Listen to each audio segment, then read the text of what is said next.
Hi, this is Brian. Welcome back to another Optimize Plus One.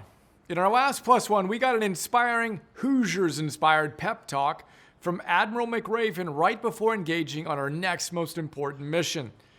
I mentioned the fact that I had a chat with an Olympic swim coach shortly after reading that passage from McRaven.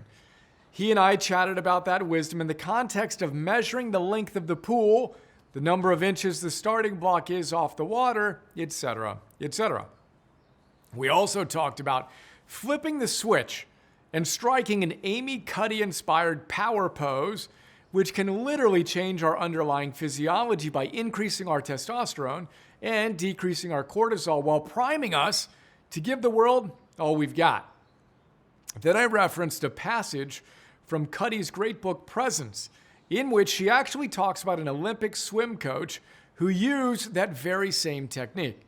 Here's the passage from her great book. She says, I quote, "In the first month after my TED Talk posted, I heard from an Olympic swimming coach who explained how he'd been using a power posing type strategy with great success for years, encouraging some of his swimmers beginning on the morning of the race to physically behave as if they'd won their events.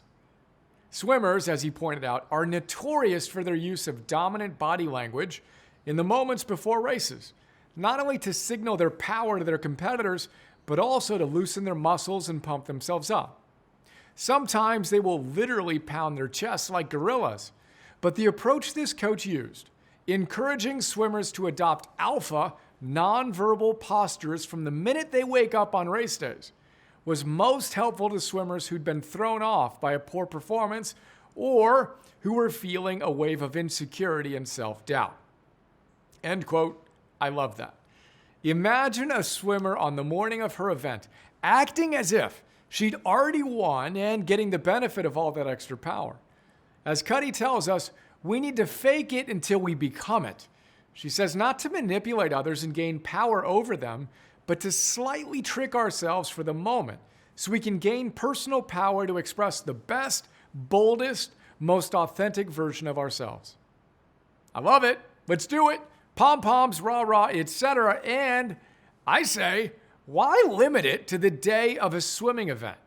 How does the best, boldest, most authentic version of you think and breathe and walk and talk? Let's bring that wonderfully bold version of ourselves to our lives all day, every day, especially today.